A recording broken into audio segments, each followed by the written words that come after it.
So after taking this apart from our little venture at the quarry, uh, turns out that this little part right here that comes off the axle shaft and goes into the portal axle or the portal housing, axle housing.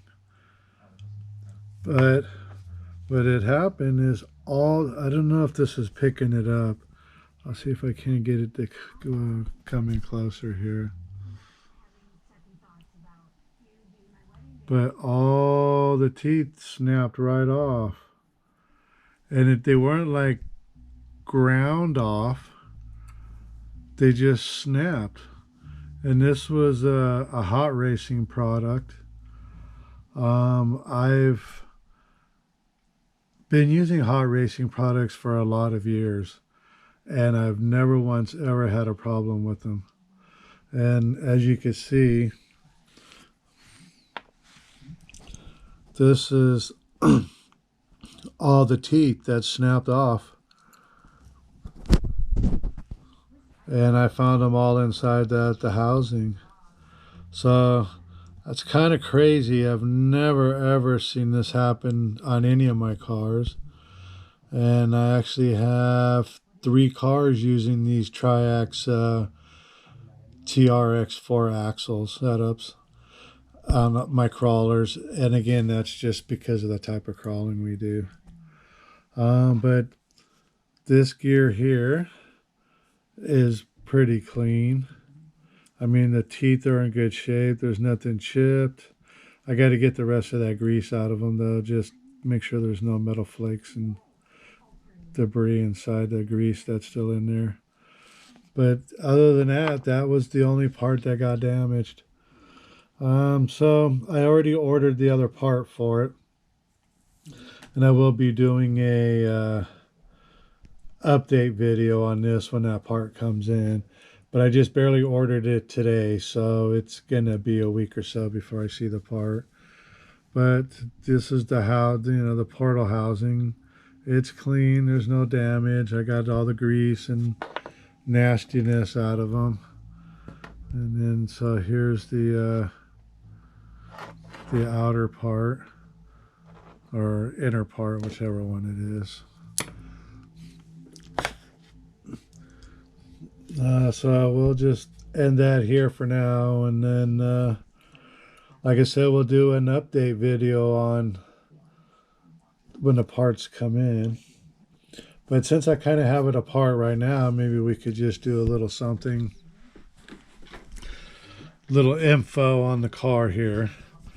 So it's a Red Cap Marksman TC8. It's a A-scale crawler, trail crawler.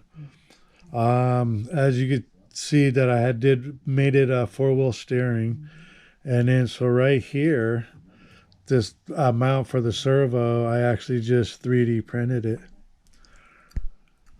and so I can mount the servo in there. I had to do a pan hard bar on here, even though it's 4-link, but I think because since the control rods are so long, that allowed this thing to shift easily from side to side. And then so I had to put this pan hard bar in there just to help, prevent that from happening. Other than that, I'm not sure who actually makes these housings. They're probably just some Chinese or, Asian part of the world, some company over there, because they were relatively cheap concerning for what you're getting. Now, it was only the housing, no gears, no bearings. You got the hardware, but other than that. And then so on the inside, it's all hot racing. So like the axle shaft right here. This is the other end that goes with this guy right here. And but this is all hot racing parts that I have in here.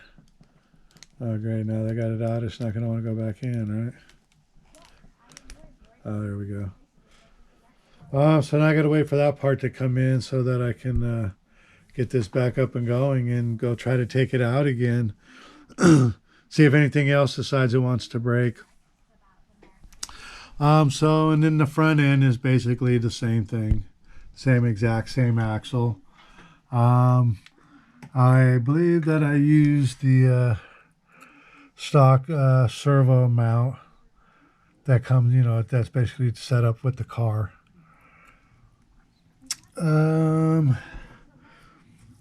These control linkages right here, they're actually high clearance ones, but because of the transfer case right here, if you bend that up, you hit on there and you lose a lot of travel. So I just opt to have it bend downwards. I'd rather have the travel and let that thing scrape a little bit than, not having it at all. Let's see, what else did I do? The front is a 3-link setup, and I also put a high linkage rod right here too to give me more clearance on the transmission there. So I kind of increased my suspension just by doing with those pieces like that by a good maybe 1/4 inch, somewhere between an 1/8 and a 1/4 inch. But on these cars, that calculates out to a lot. The rims and tires. These tires are, I don't know if this is picking up, but they're called Rock Claws, and they're actually Lowe's tires, and they come on the Lowe's Nightcrawler. Now, I don't even know if they make the Nightcrawler anymore, but anyway. So the rims are just some aftermarket rims that I got a good deal on one time. They're aluminum. I think I got all 4 rims with the B-locks for, I don't know, like $30 or something. I know I got a really good deal on them. And then all I did was just spray paint them with Tamiya copper paint. So that's why it kind of has, it looks sort of shiny in the camera here, but it's actually more of a satin paint. If you ever painted an RC body with Tamiya paint, you know that the paint actually kind of dries on a flat side. I'm going to cut it off here for now. And then I'll get an update later for you guys. Talk to you later. Bye.